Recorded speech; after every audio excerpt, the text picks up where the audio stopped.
cœur de l'infilmable, de l'immontrable, là où le regard occidental recule, dans un bateau où s'entassent pêle-mêle des immigrants et leurs passeurs. Voilà où le magazine Thalassa nous a emmenés il y a quelques semaines.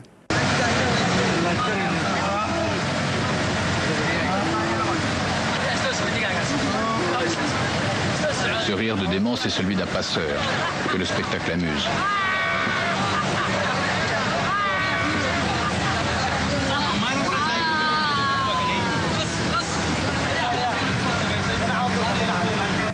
Alors cette image si présente en surimpression dans bien des débats actuels, cette image n'avait jamais été filmée, ou en tout cas n'avait jamais été filmée comme ça. Nous y reviendrons avec vous, Daniel Grand-Clément, qui avait fait ce voyage-là, dans ce bateau, pour rapporter ces images-là. Marie-Laure Widmer-Baggiolini, vous êtes journaliste, vous, à la télévision suisse romande. Réalisatrice. Et nous raconterons dans quelles conditions votre chemin, d'une manière incroyable, a croisé celui de Daniel Grand-Clément. Roland Marchal, vous êtes chercheur au CNRS, spécialiste de la Corne de l'Afrique. Et avec vous, nous replacerons ces images incroyables dans leur contexte. Mais nous allons commencer par une autre image avec vous, Maya Neskovic, une image extrêmement impressionnante à la une d'un journal régional. Une photo qui effectivement faisait la une de Nice Matin le 15 février dernier. On y voit des hommes en treillis militaire, alors dont on ne voit pas le visage, mais on les voit exhiber l'un une grosse mitraillette, l'autre une grosse kalachnikov sur fond de ce qu'on croit être un maquis. Alors la photo illustrait un article sur un trafic d'armes de guerre dans la région de Nice, dont on nous disait que pour moins de 2000 €, on pouvait facilement acheter une arme.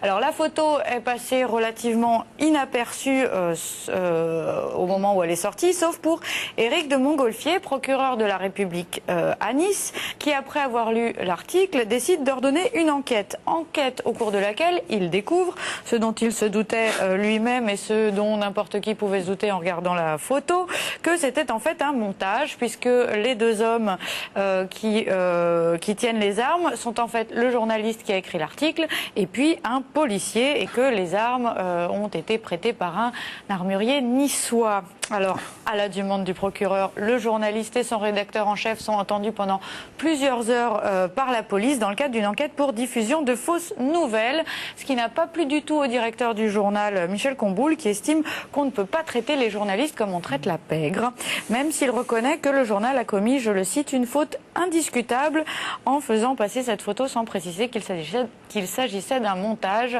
Le procureur, lui, a finalement décidé de classer l'affaire et il a simplement fait un rappel à l'ordre à chacun, un rappel à la loi à chacun. Alors, toute autre chose, des images dans le magazine de M6, Zone Interdite. Zone Interdite, le magazine d'investigation d'M6, qui nous proposait un reportage époustouflant, produit par Ligne de Fond Production. Donc c'était du lourd. Alors M6 avait donc décidé dimanche dernier de répondre à une question essentielle. Après quoi couraient donc les jeunes gens beaux et riches? Alors pour le savoir, on suivait le parcours de 4 spécimens. Alors il y avait Arthur, vicomte de son état, qui vient d'ouvrir une boutique dans laquelle il vend des cravates et puis des polos de toutes les couleurs. Alors tout aussi coloré, on avait John, 17 ans, qui lui voulait lancer un grand groupe de luxe pour vendre des costumes roses et puis aussi des robes bleues. Et puis on suivait Romain Afflelou, le fils d'Alain, qui vend des lunettes comme son papa. Et puis il y avait aussi Vanessa, Vanessa qui est la fille de riches vendeurs de piscines, qui des fois elle fait mannequin. Et elle veut lancer un parfum avec des cristaux magnétiques dedans. Voilà, donc reportage époustouflant, mais tout au long du sujet se posait le problème de la publicité clandestine, puisque les produits vendus par nos 4 jeunes entrepreneurs sont abondamment cités et montrés tout au long du reportage, ce qui pourrait effectivement passer pour de la publicité.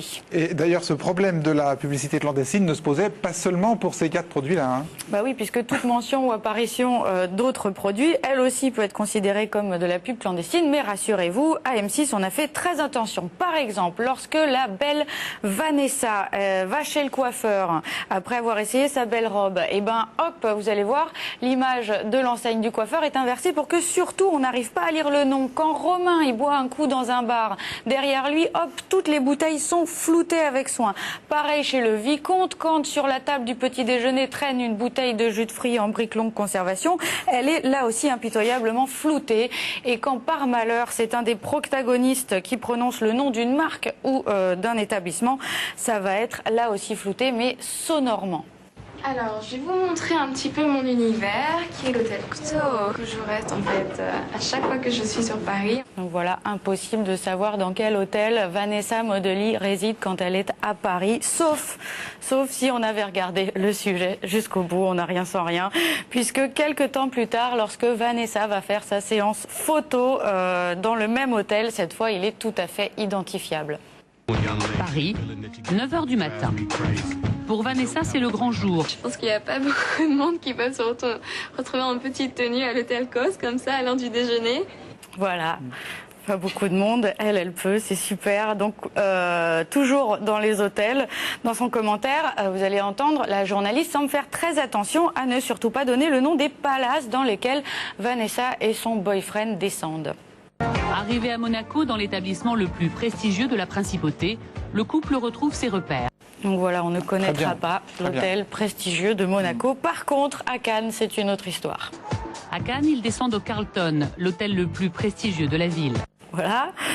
En revanche, lorsque John, donc l'homme en rose, se rend chez un probable futur partenaire, là encore, la journaliste évite soigneusement de donner le nom du partenaire, mais hélas, elle est piégée par une porte. Certains professionnels prennent même le jeune homme très au sérieux. C'est le cas de Berry Van Gestel, patron d'une filiale française de marque de voitures de grand luxe. Berry Van Gestel. Aïe, le piège. Bon, que dit le CSA, que dit la production de l'émission à propos de ce qui est bien quand même un catalogue de publicité clandestine? Alors, à la production, on assure que non, puisque d'après eux, le reportage nous apporte des informations, comme par exemple dans le cas de la marque de voiture là qu'on a vu à la fin, c'était une information sur qui rencontrait ce jeune homme. Par contre, dans le cas de l'hôtel, la production reconnaît qu'il s'agit d'une erreur que M6 aurait laissé passer. Et au CSA? Alors au CSA, on m'a promis qu'on allait regarder le sujet, mais pas avant quelques semaines. Il faut dire qu'ils ont autre chose à faire en ce moment, peut-être. Julia, la bataille d'images entre l'Iran et la Grande-Bretagne continue, même maintenant que les marins sont rentrés au pays. Vous vous souvenez, les 15 marins britanniques qui ont passé 2 semaines pratiquement en détention en Iran, nous on les a laissés à l'aéroport de Londres à leur arrivée, mais pas les caméras britanniques. Alors eux, ils ont continué évidemment de tourner cette rencontre très émotionnelle avec leur famille, les larmes de joie évidemment, sauf que le lendemain, c'était autre chose, c'était la conférence de presse diffusée partout en direct, organisée par le ministère de la Défense de Grande-Bretagne. Et là, les journalistes, eux, ils s'intéressaient à d'autres images, celle de la télévision iranienne diffusée la veille, et où on voyait par exemple les marins accepter les cadeaux qui leur étaient donnés par les autorités iraniennes. Que pensez-vous du président iranien et de son peuple? Nous vous avons vu lui serrer la main, accepter de porter les costumes qui vous ont été offerts et les cadeaux. Quel est votre sentiment à leur égard aujourd'hui?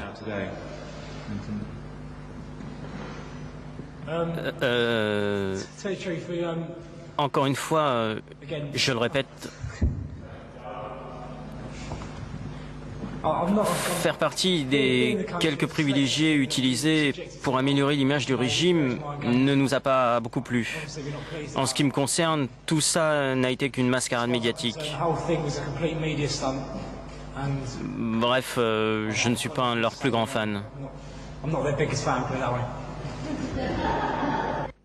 Voilà, et cette déclaration des marins britanniques n'a pas vraiment plu aux autorités iraniennes. Donc le lendemain, ils ont repliqué et ils ont diffusé ces images-là que vous pouvez voir. Donc on voyait les marins jouer aux échecs, sourire à la caméra et faire évidemment des petits matchs de ping-pong. Bref, des vacances Club Med version Téhéran. Alors bon, le ministre de la Défense britannique, qu'est-ce qu'il fait? Il décide de surenchérir puisqu'il faut répondre à ce genre de propagande. Donc il autorise à ces marins de témoigner, mais attention, ne témoignez pas gratuitement, témoigner contre l'argent vis-à-vis des médias britanniques. Donc, ça a donné cette couverture là, oui, par exemple. Oui, ça a donné cette scène, couverture de Faye Turner. Donc c'est une des filles, la seule fille parmi les 15 marins britanniques. Donc elle a donné son interview à Sun et puis à la télévision britannique ITV, moyennant une petite somme de à peu près 150 000 €. Et ça donnait ça le lundi soir. Faye Turner, I come from England. C'est la première fois depuis sa libération que Faye Turner voit les images qui ont fait le tour du monde.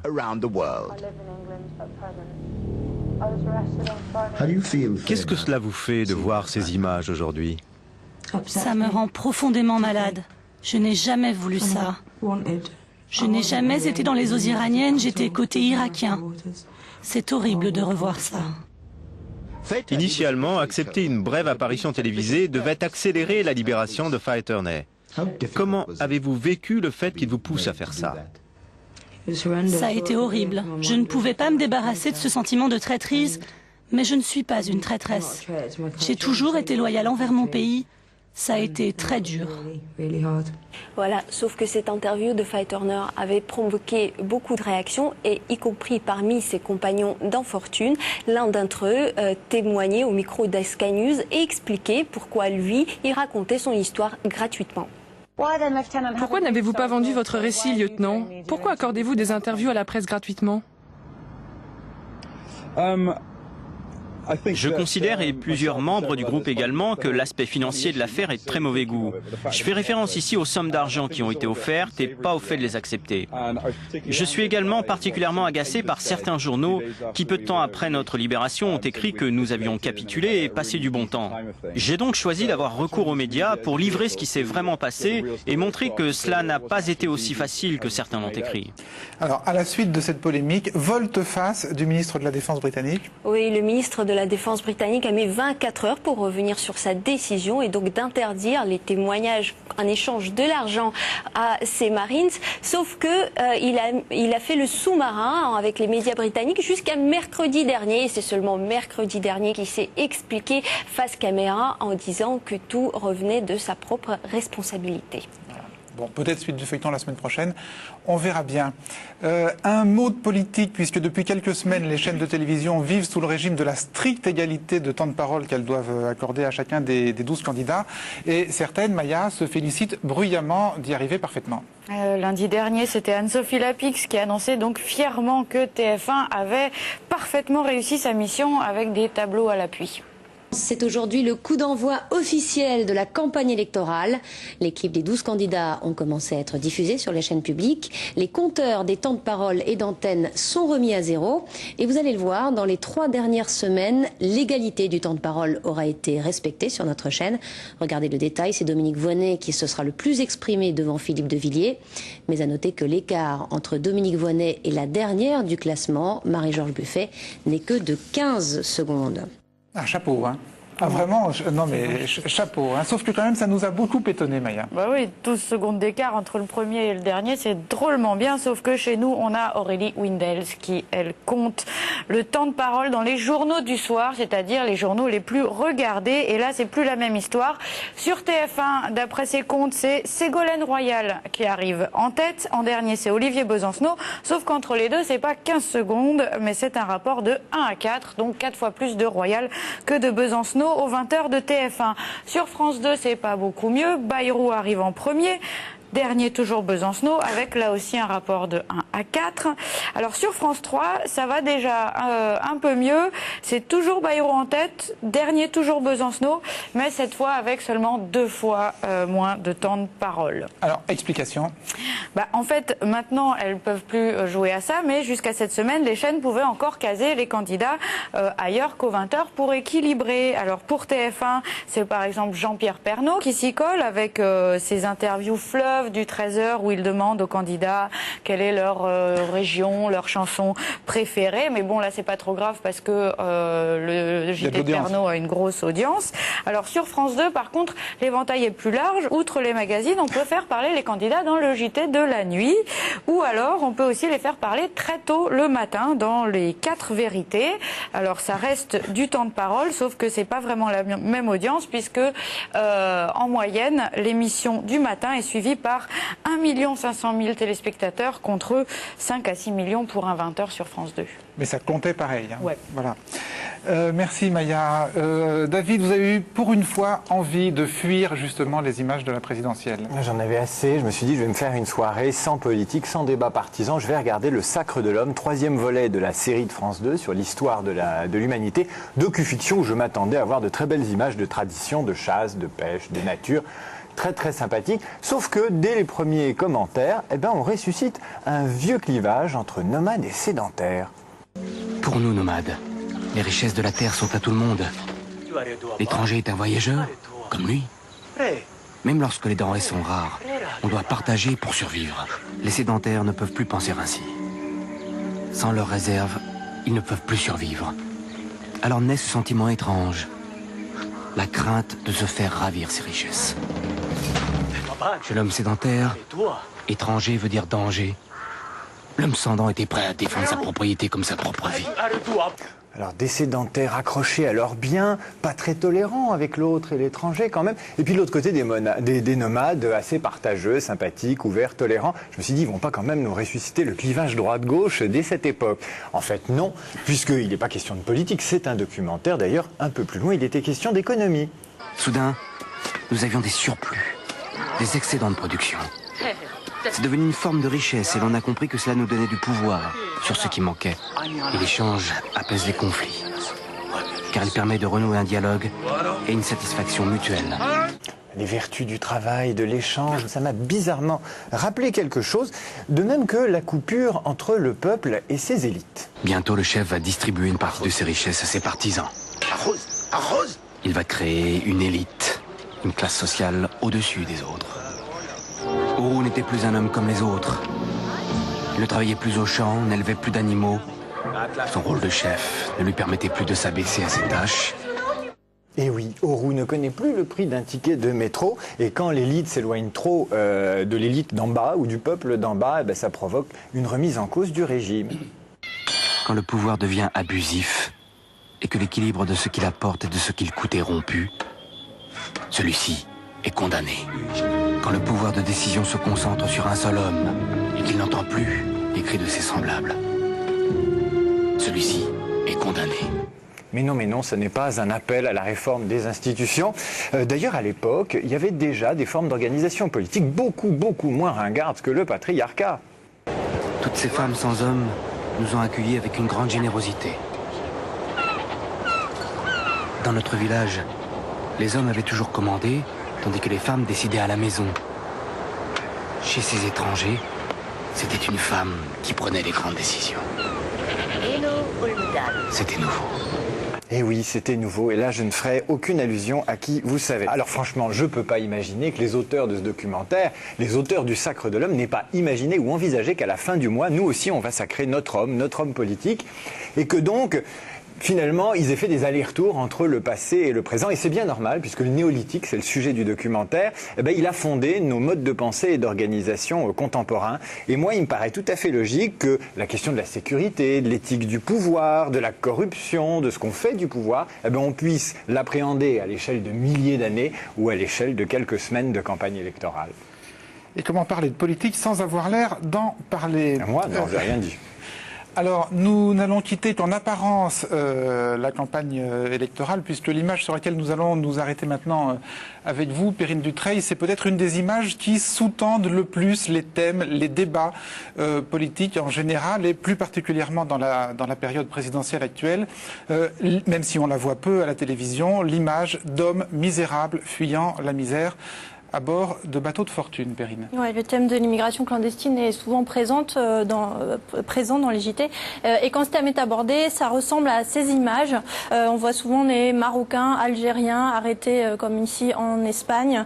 Un homme sortant de la mer Adriatique en Italie du Sud, venant des Balkans. Souvent on voit des réfugiés retrouvés à l'arrière des camions comme ces Pakistanais ou encore ces Afghans. On voit souvent des Maghrébins débarquant en Sicile ou encore toujours en Sicile ce bateau avec des Sri Lankais à bord. On se souvient également de ce cargo échoué il y a quelques années au sud de la France avec des Kurdes irakiens à bord. Et enfin, très fréquemment, on nous parle d'Africains arrêtés à proximité des îles Canaries. Plus récemment, il y a 2 semaines, on découvrait une autre région d'immigration clandestine dans le golfe d'Aden, entre les côtes de Somalie et le Yémen. Les JT ont montré des images très dures. Vous allez le voir, on va voir notamment une image d'un cadavre rejeté par la mer. Ces images avaient été tournées sur place par l'ONU. Ce réfugié croyait toucher la terre promise. Il a été jeté par-dessus bord à quelques centaines de mètres à peine des côtes yéménites. Comme lui, les pêcheurs en ont enterré une trentaine. Au départ, ils étaient 450 Somaliens et Éthiopiens chargés sur 3 barques de fortune. À la vue des gardes-côtes, les passeurs les ont jetés de force à l'eau en les menaçant avec des couteaux. Ce patient est resté assis dans le bateau et dans la même position pendant 36 à 48 heures. Il porte des traces de morsures et de coups.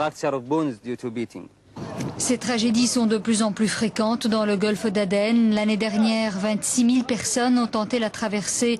600 d'entre elles sont mortes ou portées disparues. Alors, c'est vrai que cette région est peu pratiquée par les médias français, hein, très très peu. Alors, je rappelle, avant qu'on voit des extraits de votre documentaire, que vous êtes un homme de télévision depuis longtemps. Avant d'être nomade et grand reporter, vous avez été un sédentaire de la télévision. Vous avez présenté des émissions de plateau. Puis ensuite, vous êtes passé à une autre vie. Notamment, vous avez consacré un livre à Henri de Montfred, cet écrivain et aventurier qu'on a notamment retrouvé dans cette zone-là. Est-ce que c'est ce travail sur Montfred qui vous a amené à vous intéresser à cette zone de la Corne de l'Afrique? Oui, parce que on a accusé longtemps Montfred d'avoir transporté des esclaves depuis l'endroit où il vivait, donc la côte africaine, jusqu'à l'Arabie. Il y a eu presque une polémique avec sa famille, parce que sa famille estimait que c'était pas possible, et moi j'avais trouvé des documents qui montraient qu'il avait peut-être emmené des jambes. Et donc je me suis intéressé au trafic des esclaves dans cette région du monde depuis 15 ans. Donc depuis 15 ans, je regarde ce qui se passe dans ce coin-là. Et c'est ça, en fait, voilà. Qui tout naturellement vous a amené à... C'est les gens de l'OIM à Addis Abeba qui m'ont prévenu qu'à Bossasso, il y avait des transports dans des conditions incroyables, et c'est pour ça que je suis allé à Bossasso. D'accord. Donc on va entrer dans votre documentaire, mais avant d'y entrer, alors on va parler de ces gens donc, qui fuient la Somalie et l'Éthiopie pour aller au Yémen. Ces gens qu'on va voir, ils fuient quoi exactement? Ce sont des réfugiés politiques ou ce sont des réfugiés économiques? Vous êtes dans un pays, la Somalie, qui n'a plus d'État depuis 15 ans. Donc je crois que les gens, effectivement, essayent de fuir des régimes, l'Éthiopie, ou des situations très difficiles. Et on voit, suivant les événements à l'intérieur de la Somalie, des pics de départ ou au contraire une réduction forte. L'année 2006 a été violente en Somalie. Et donc, évidemment, il y a eu, le témoignage, je disais, à peu près 26 000 personnes qui ont essayé d'aller vers Aden. Qui ont essayé de passer. Alors, le documentaire commence par vos préparatifs qu'on va voir et qui ont été assez longs, Perrine. Oui, vous avez pris la route en juin dernier en Somalie vers un port dont vous parliez, duquel partent les candidats à l'immigration clandestine. Ce port s'appelle Bossasso, c'est donc à l'extrême pointe de la Somalie. 25 000 personnes en transit y survivent dans des conditions misérables en attendant donc une hypothétique traversée vers la péninsule arabique. Vous filmez également des réunions avec cette population orchestrées par des organisations internationales qui tentent en vain de dissuader ces gens d'entamer une traversée où donc ils risquent leur vie. Il y a des Éthiopiens qui voudraient revenir chez eux, mais ils n'ont pas d'autre choix que d'aller au Yémen. Moi, quand je suis arrivé ici, je voulais aller au Yémen. J'ai même failli le faire 2 fois. Mais quand j'ai compris qu'on était battus et quelquefois jetés à la mer, j'ai décidé de retourner au pays. Tout le monde est au courant de ce qui se passe. On ne peut pas traverser sans souffrir. Les gens se font tabasser et dépouiller de tout ce qu'ils ont. Vous avez écouté son témoignage voyage? À quel point c'est dangereux? Vous avez entendu tout ça et vous voulez toujours y aller? De votre côté, Daniel Grand-Clément, vous restez plusieurs semaines dans ce port. Vous nouez des contacts avec des locaux susceptibles de vous amener vers des passeurs qui accepteraient de vous faire traverser. Vous ne sortez pas sans un garde du corps. Et le soir, vous ne mettez pas le nez dehors dans cette ville à haute délinquance. Enfin, après donc plusieurs semaines, grâce à une amie tunisienne, vous trouvez les fameux passeurs. Après plusieurs jours d'attente, ils sont venus me chercher à l'hôtel et m'ont conduit dans une sorte de cour fermée, cachée des regards à la périphérie de la ville. Je leur ai remis 400 $ et leur ai promis de leur en verser 400 autres si j'arrivais vivant au Yémen. Je suis resté à leur disposition pendant près de 24 heures, nourri ou surveillé par cette femme qui demeurait là dans sa baraque improbable, surchauffée par un soleil du diable. Alors, ce qui est très impressionnant dans votre démarche, c'est que on voit que dès ce moment-là, vous ne voulez pas seulement filmer un passage, mais vous voulez filmer un passage dont vous savez qu'il va être violent et dont vous savez que les gens vont y être victimes de mauvais traitements, de coups, de tortures. En fait, j'y croyais pas totalement. Effectivement, tous les gens m'expliquaient que c'était dangereux. Les gens de l'ONU me donnaient des chiffres de morts tout à fait impressionnants, mais je n'arrivais pas à croire qu'après des heures et des heures passées ensemble sur un bateau, les uns pouvaient frapper les autres ou les tuer. C'était quelque chose que je n'arrivais pas à concevoir, pas à ce point-là. Donc il fallait que j'aille jusqu'au bout. Donc je suis allé jusqu'au bout. Mais encore une fois, je n'arrivais pas à croire que c'était aussi violent.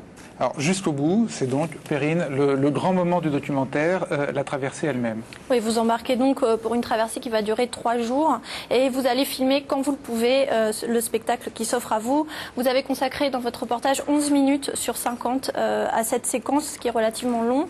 Nous, on a choisi donc à notre échelle d'en montrer aussi de longs extraits.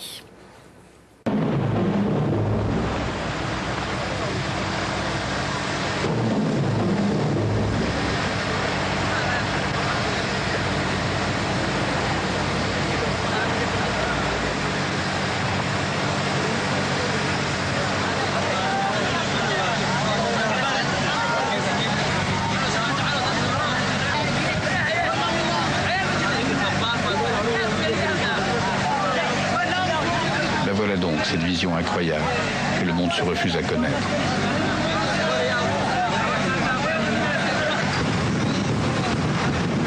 Deux embarcations sont parties en même temps. Ce sont les mêmes, toutes deux avec une bâche qui cache les passagers au bateau que nous pourrions croiser.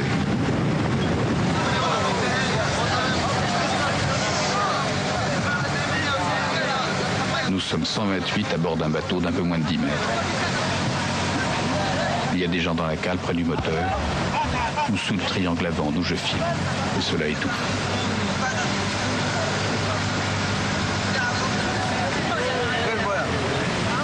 Je suis recroquevillé à l'avant.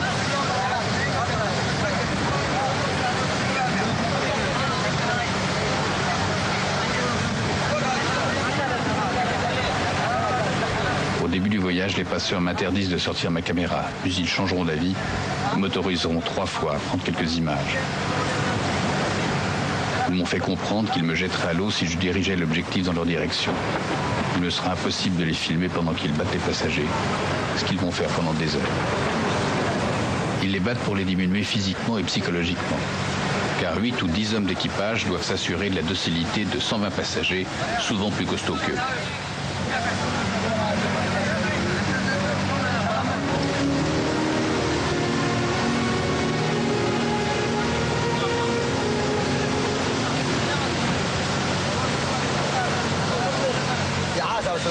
Dans la nuit, je vais entendre des cris, mais je ne pourrais pas en connaître la raison.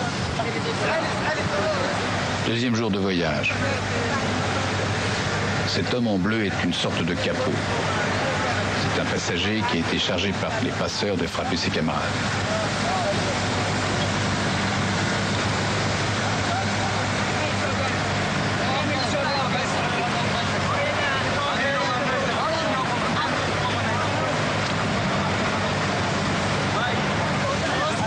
Les passeurs vont se perdre. J'ai un GPS avec moi, c'est donc moi qui vais leur indiquer la bonne route.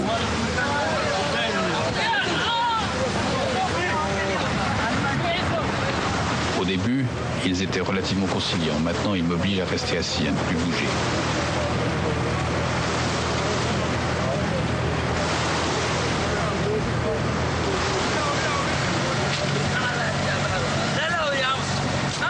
passant, l'eau commence à manquer.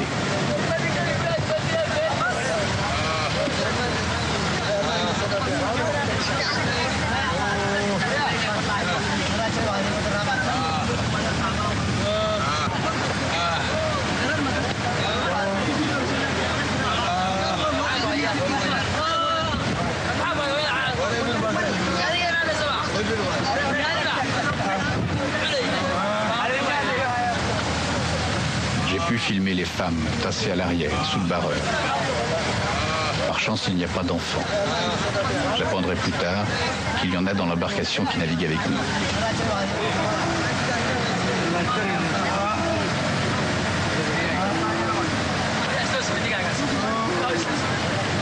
Ce rire de démon, c'est celui d'un passeur, que le spectacle amuse.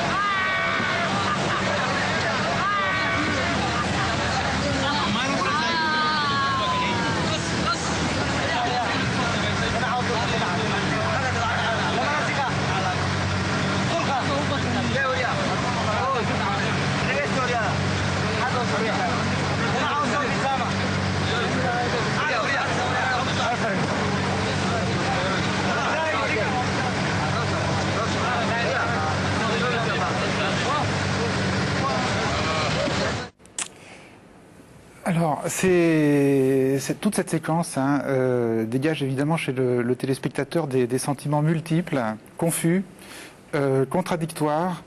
Et quand j'ai essayé de comprendre pourquoi, il me semble que la première chose, c'est pas seulement parce qu'elle montre, qui est évidemment affreux, un spectacle de souffrance, mais c'est aussi parce que pour la première fois, à ma connaissance, en tout cas moi j'avais jamais vu ça à la télé, pour la première fois dans un même huis clos, qui est le huis clos du bateau, pendant 3 jours, on a le filmeur, vous, on a les victimes et on a les bourreaux. On a tout ce monde-là dans un espace clos pendant 3 jours. Et c'est sans précédent, je dois dire. J'ai essayé de me souvenir de documentaires, mais moi, j'ai jamais vu ça. Alors, on a envie de vous poser d'abord des questions très, très précises. Dans l'espace de ce bateau, vous êtes installé où? À l'avant, totalement à l'avant, à la pointe. Et donc, il y a 2-3 planches sur lesquelles je suis accroupi. Et sous ces planches, donc, il y a 5-6 types qui sont coincés, qui sont serrés. D'ailleurs, ce sont eux dont on voit les mains. Voilà, je suis assis sur les planches que l'on voit à l'image. D'accord. Vous avez un espace où vous êtes seul ou vous avez un ou plusieurs passeurs qui sont à côté de vous? Je suis avec les passeurs. Vous êtes avec combien de passeurs? Il y a 8. J'ai compté 8 passeurs à bord du bateau et ils vont de l'arrière du bateau à l'avant, et quand ils vont à l'avant, ils viennent s'asseoir contre moi. Je suis complètement coincé contre eux. Et alors pendant toute cette traversée, vous allez parler à la fois avec les passagers et avec les passeurs. Comment ça se passe? Alors on parle par geste parce que il y en a très peu qui parlent anglais. Il y a un seul type qui parle anglais, c'est celui que j'ai réussi à interviewer, qui se trouvait justement sous les planches sur lesquelles j'étais assis. Mais sinon, oui, c'est effectivement par geste ou par quelques mots, mais on se dit pas grand-chose. Hein. C'est pas de conversation, oui. Vous tentez pas d'établir un contact? Enfin, vous êtes là pour filmer, quoi. Alors j'ai établi un contact parce qu'ils s'intéressent à la caméra. Donc à chaque fois, ils regardent la caméra, ils miment, ils font semblant de me filmer. Ils sont très gentils. Les passeurs ou les passagers? Les passeurs. Les passagers n'existent pas, c'est rien les passagers pour eux. Et ils s'amusent, puis dès qu'ils reposent la caméra, ils me la redonnent et ils prennent une ceinture ou un jerrycan et ils vont taper sur les passagers avec une férocité incroyable. Et après ils reposent, ils reviennent avec moi, ils discutent avec moi très gentiment de la caméra, des choses comme ça. Qu'est-ce que vous pensez? J'arrive pas à comprendre. J'arrive pas. Alors je donne cette explication dans le film en disant qu'ils sont battus pour les amoindrir psychologiquement et physiquement, mais c'est parce que c'est l'explication que je trouve, mais j'en trouve pas. Parce que quelquefois ça paraît totalement gratuit la raison pour laquelle ils les battent. J'ai pensé au début que c'était pour équilibrer le bateau, mais quelquefois ils tapent vraiment pour rien. Ils tapent pour taper. Et il n'y a rien qui ressemble à un début de mutinerie, de rébellion? Au contraire, les passagers sont d'une passivité incroyable. Et même encore, j'ai pas vu ça pendant le voyage, mais j'ai rencontré des gens ensuite à Sanaa qui m'ont raconté, notamment une personne qui m'a raconté que sa mère avait été tuée à côté de lui, qu'il l'avait vu jeter par-dessus bord et il n'avait pas bougé. Ils ne disent absolument rien. Au contraire, ils font des gentillesses, font des sourires. Quand les passeurs ont besoin d'un capot, d'un type qui vient taper sur les autres, il a tout de suite 10 personnes à sa disposition. Il n'y a pas l'ombre d'une révolte. Alors, pour revenir une seconde à vous, l'eau. On a vu qu'au bout de quelques heures, la soif commence à faire des ravages. Vous avez de l'eau. Oui, alors moi j'en avais beaucoup plus que les autres. Mais alors le problème, vous avez vu comme ils sont assis, ils me regardent tous. Donc j'ai 100 types assoiffés qui me regardent et moi je suis assis devant avec 10 bouteilles d'eau. Donc alors à chaque fois que je buvais une gorgée, je passais ma bouteille, et en cachette encore, parce que si les passeurs me voyaient, lui, il prenait ses taux pour eux. Donc je le passais à un type, mais c'était toujours le même qui buvait. Donc j'ai créé des drames dans le bateau, parce que les passagers qui ne pouvaient pas boire ce que je donnais protestaient. Donc finalement, c'était une situation impossible.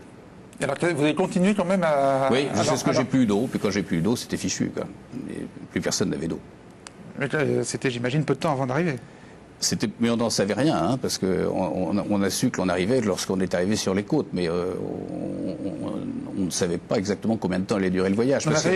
On n'en savait rien, ça veut dire quoi? Attendez, non mais ça veut dire que dans votre tête, vous étiez prêt au pire, oui. Y compris en ce qui vous concerne? Oui, parce que on m'avait dit d'abord que le voyage allait durer 36 heures, et là notre bateau est tombé 2 fois en panne. 2 fois de suite, le moteur est tombé en rade. Donc c'est l'autre bateau qui est venu, qui nous a tirés, donc ça a mis un temps fou. Donc finalement, on a mis presque 3 jours au lieu de mettre 36 heures. Et ensuite, effectivement, je m'étais préparé, j'avais un gilet de sauvetage et j'avais une balise de détresse. Et je croyais, sûrement assez naïvement, que si vraiment il y avait un gros problème, dans l'eau avec ma balise de détresse et mon gilet, je pourrais tenir un grand nombre d'heures. J'étais passé auparavant à Djibouti, j'avais essayé de prévenir que j'allais faire ce genre de voyage, j'avais essayé de mettre des gens au courant. Et je me disais que j'avais quand même une chance de m'en sortir si jamais je tombais à l'eau. Ouais, non mais vous dites que vous avez une chance de vous en sortir, ça veut dire que vous avez aussi une chance d'y rester. C'est-à-dire que quand vous embarquez, vous dites... non, mais j'essaye de comprendre ce qu'il y a dans votre tête à ce moment-là. Oui. Vous dites que ça peut être le dernier voyage pour tout le monde, y compris pour moi. Oui.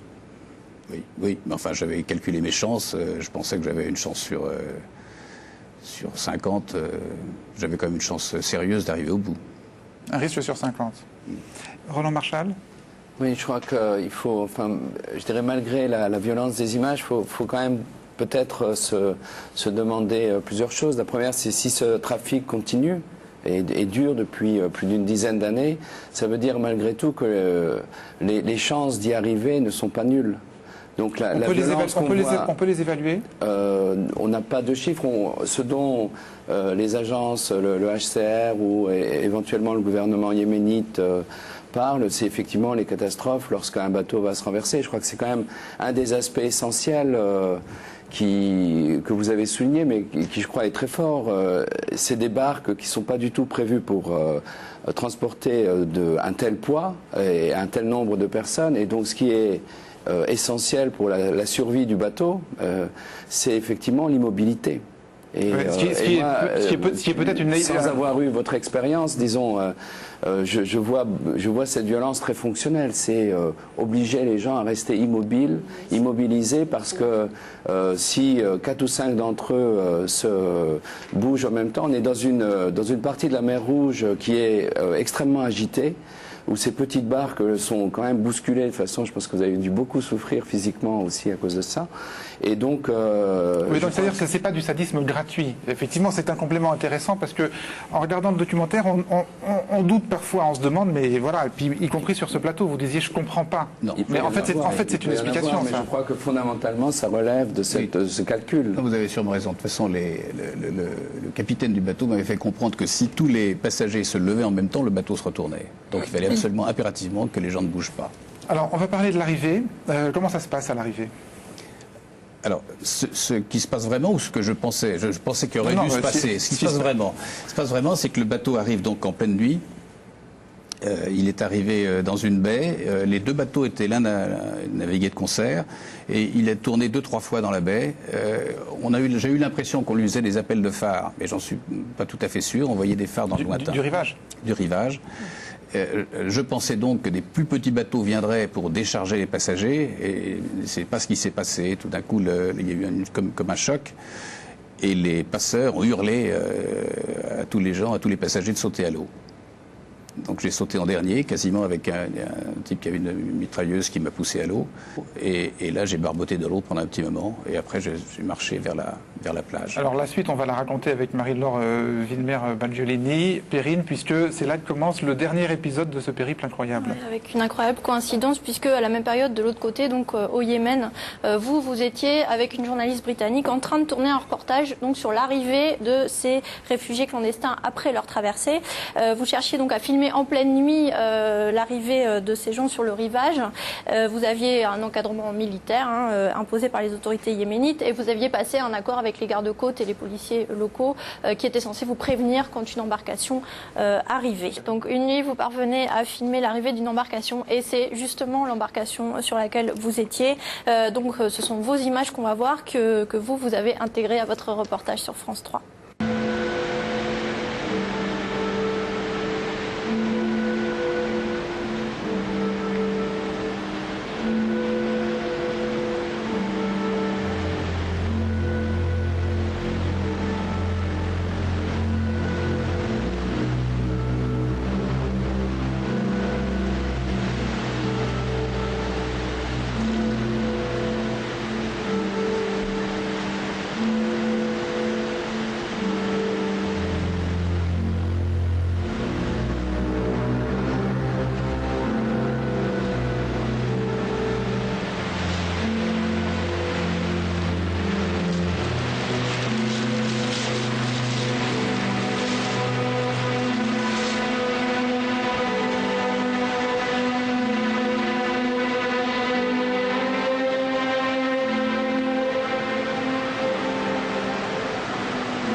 Est-ce qu'on peut lui parler?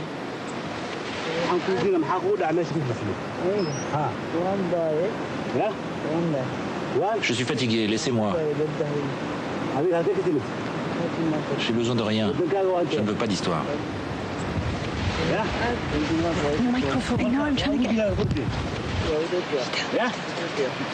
D'où venez-vous? Je viens d'Éthiopie.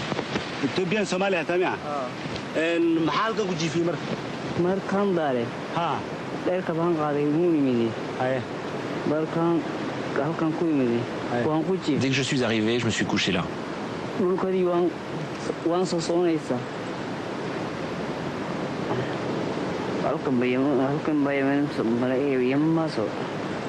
J'ai voyagé pendant 3 jours.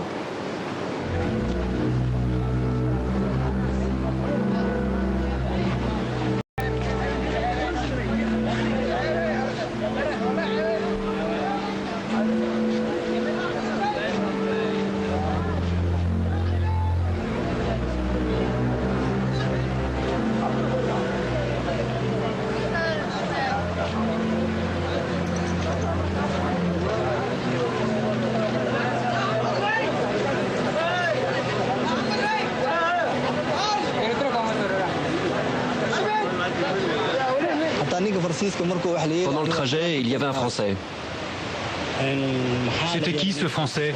Je ne sais pas. Sans doute un journaliste.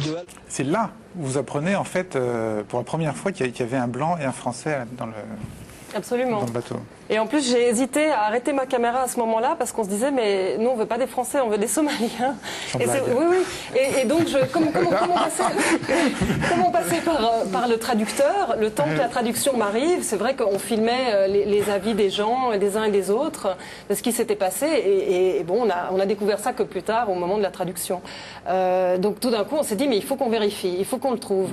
Donc, on a terminé le reportage qu'on devait faire sur place. Et ensuite, on est allé au poste, au checkpoint, un peu plus loin à 15 km, et on a fait le pied de grue entre 3h et 4h, 4h30 du matin, engueulant toutes les forces de police qui étaient là. Enfin, en plus, comme on est des femmes, ils n'osent évidemment pas nous toucher, donc on était en position, pas de force, mais enfin je dirais que c'était quand même un avantage. Et on a essayé de crier, de parler fort en anglais, en se disant, voilà, il nous entendra peut-être, il va peut-être avoir bouger. des traces Pour avoir des traces. Alors on savait qu'il était là, on savait qu'il avait été arrêté, et donc c'est là qu'à l'extérieur de la caserne, on se mettait à parler un peu fort en se disant, il va entendre peut-être qu'il y a des étrangers, des étrangères qui s'expriment et peut-être qu'il va sortir de son. Moi je dormais. Je dormais. Vous n'avez rien entendu? Non, j'étais complètement lessivé. Vous n'avez pas dormi pendant 3 jours, il faut dire. Voilà, moitié comateux, j'en ai rien entendu du tout. Et c'est ce que nous disaient les flics. En plus, tout ça repose sur des malentendus, puisque ce que vous ne pouviez pas savoir, c'est que grâce à tout son appareillage, tous ces gadgets extrêmement sophistiqués, en fait, le Quai d'Orsay était prévenu qu'il avait sur les côtes yéménites, avec votre balise de détresse là. La balise a prévenu effectivement Toulouse, qui a prévenu le Quai d'Orsay, qui a prévenu l'ambassade de France au Yémen, qui ont prévenu les gardes-côtes. Donc finalement tout le monde savait que j'étais dans ma prison. Juste sur les images, là, bon, évidemment elles sont très fortes. J'imagine que beaucoup de téléspectateurs vont être sensibles à la violence que malgré vous, vous faites à ce réfugié sur cette plage qui vous dit non, je suis trop crevé, je veux pas parler, et puis on lui met le projecteur dans la figure et on lui dit mais si mon vieux, vas-y témoigne. Alors moi effectivement j'essaie de retenir ce projecteur, cette lampe, en fait c'est une lampe de poche. Je voulais pas qu'il le mette directement sur son visage, je voulais juste qu'on puisse le deviner. J'avais pas envie de le brutaliser non plus. Simplement vous arrivez avec une escorte, avec des forces de l'ordre du coin qui ont d'autres méthodes que nous, peut-être un poil moins respectueuses que les nôtres envers tout être humain. Et c'est vrai que voyant aussi sa bave blanche au coin de la lèvre, on se disait il est peut-être en mauvaise posture. Qu'est-ce que vous auriez fait, vous? Immense question. Vous êtes là depuis 5 jours. Depuis 5 jours en attendant les réfugiés qui arrive, c'est la nuit, quelqu'un a une lampe qui sert justement à montrer. Non, c'est-à-dire qu'on voulait le montrer, on voulait voir qui c'était, on voulait surtout voir s'il était encore vivant ou s'il était en train de s'enterrer, en plus couvert de sable, avec cette bave blanche qui sort de sa bouche. C'est vrai que c'est impressionnant. On a essayé de lui parler, notre traducteur était somalien et pas éthiopien, mais enfin visiblement ils arrivaient à se comprendre. Mais nous, tout ce qu'on avait envie, c'était de le sauver. Suite et fin de l'histoire des immigrants, parce qu'il faut quand même parler d'eux, Perrine. Oui, vous êtes, vous, donc de votre côté, intéressé à la question de savoir ce que ces réfugiés devenaient une fois qu'ils avaient touché la terre yéménite. Dans votre propre reportage donc, qui a été diffusé sur la chaîne britannique Channel 4 en octobre dernier. Il est censé y avoir assez de nourriture pour tout le monde dans le camp. La nourriture est fournie par l'ONU, mais les réfugiés se plaignent de rations inadaptées. Ils soupçonnent les administrateurs du camp d'être corrompus. Les rations mensuelles ne sont même pas suffisantes pour une semaine. Nous avons quitté la Somalie parce que la vie était trop dure, mais ce n'est pas mieux ici. On me traite comme un chien. À Sanaa, la capitale, les Somaliens tentent de joindre les deux bouts en essayant d'oublier le ressentiment des Yéménites. Selon Mohamed, la vie est dure, il ne reçoit l'aide de personne, pas même celle des Nations Unies. Plutôt que de mourir de faim dans les rues, il lave des voitures. Il peut à peine se payer de quoi manger pour survivre. Les Yéménites, dit-il, ne nous aiment pas, ils pensent qu'on est riches. Alors évidemment, ce que aucun des deux documentaires d'ailleurs ne montre, c'est qu'est-ce qu'ils vont devenir après. Parce que j'imagine que s'ils ont pris tous ces risques terribles, c'est pas pour aller laver des voitures dans un environnement hostile à Sanaa. Oui, c'est pas pour rester au Yémen. Je crois que beaucoup d'entre eux essayent absolument, enfin au moins somaliens, essayent à partir du Yémen de mobiliser des proches qui sont déjà dans les pays occidentaux ou en Australie, en Nouvelle-Zélande, parce que la diaspora somalienne est très globale, et recevoir un peu d'argent qui leur permettra de voyager, de partir ailleurs. Ah bon, parce qu'on se dit bêtement, leur but c'est plutôt les monarchies pétrolières du Golfe. Non, mais c'est pas ça. Non, si les monarchies pétrolières du Golfe ont des politiques d'émigration qui sont extrêmement coercitives. Et donc il est très difficile, certains y arrivent, mais très marginalement. Donc l'enjeu, c'est plutôt de pouvoir recueillir quelque argent, quelques centaines de dollars, qui permettront par exemple de partir plus vers l'Asie, l'Inde, le Pakistan, et à partir de là peut-être de trouver un autre circuit migratoire qui les fera revenir vers l'Europe de l'Est, l'ancienne Europe de l'Est, et peut-être à partir de là vers Londres, en passant par la Hollande, plus du tout l'Italie. Ouais. Et donc c'est un début d'un parcours migratoire qui est en fait beaucoup plus large que ça. Je crois qu'il faut aussi souligner qu'il y a quand même une énorme différence entre les Éthiopiens et les Somaliens. Les Somaliens, peut-être à cause de leur drame propre, bénéficient malgré tout, disons, d'une protection relative au Yémen. Les Éthiopiens, les Éthiopiens, par contre, vous savez que le Yémen entretient de très bonnes relations avec Addis Abeba. peut-être parrainé par nos grands amis américains. En tous les cas, les migrants ou les réfugiés éthiopiens qui arrivent au Yémen n'ont pas d'emblée un statut politique. Donc il arrive que certains l'aient, mais disons dans la grande majorité des cas, ils sont renvoyés chez eux. Donc c'est encore une fois pour eux d'emblée, et je pense que ça explique aussi la frayeur de la personne que vous filmiez. D'emblée pour eux, être trouvé, être repéré par les autorités yéménites, ça ne signifie pas se retrouver dans un camp et peut-être pouvoir vivre mal, mais vivre quand même. C'est la perspective du retour au pays dans des conditions déplorables. Effectivement. Quand ils sont sur le bateau, ou avant, parce que vous êtes resté un certain temps en Somalie, ils ont une vision claire de ce que sera ensuite leur circuit migratoire, c'est-à-dire ils pensent Australie, ils pensent Nouvelle-Zélande, ils pensent Londres. Ceux que j'ai rencontrés, alors sont essentiellement des Éthiopiens, eux pensaient partir au Sultanat d'Oman ou en Arabie Saoudite, voulaient rester justement dans cette région du monde. Ils ne pensaient pas aller plus loin. Alors, on vient de voir vos images à tous les deux, Daniel, Marie-Laure, et je pense qu'en terminant cette émission, il faut poser la question de l'utilité. Est-ce que pour que ça cesse, on peut, les téléspectateurs qui viennent de voir ces images, est-ce qu'on peut faire quelque chose et quoi ? Alors évidemment, on pourrait dire il faut trouver une solution à la crise somalienne, il faut que l'Éthiopie se libéralise un peu de façon à ce que ce grand pays puisse simplement héberger sa propre population et qu'elle n'ait pas envie de fuir.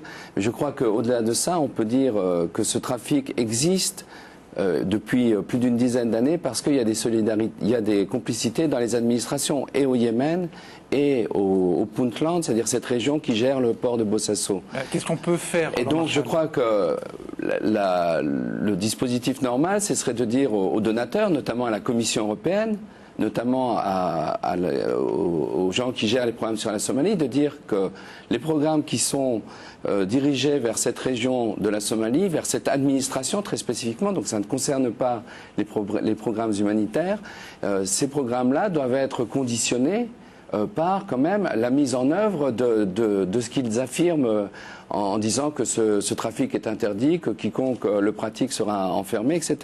Donc, on voit que c'est pas vrai. Concrètement, donc appelez la Commission européenne, appelez la personne qui gère la Somalie au sein de la Commission européenne et demandez pourquoi on continue à financer l'administration du Puntland alors que depuis 15 ans, ce trafic d'êtres humains se poursuit dans une impunité totale. Bon. Alors, je ne sais pas s'il y a beaucoup de téléspectateurs qui ont le numéro de téléphone direct de la Commission européenne, mais au moins c'est une piste. Oui, un mot? Non, il ne faut pas arrêter totalement le trafic. Il existe depuis la nuit des temps. Et s'il ne se passe pas là, il se passera ailleurs. Ce qu'il faut, c'est que les gens qui ont tué d'autres soient condamnés, tout simplement. D'accord. Merci beaucoup à tous trois. Merci à vous de vous être arrêtés sur ces images avec nous. Arrêt sur Image revient dimanche prochain à 12h40. Au revoir à tous.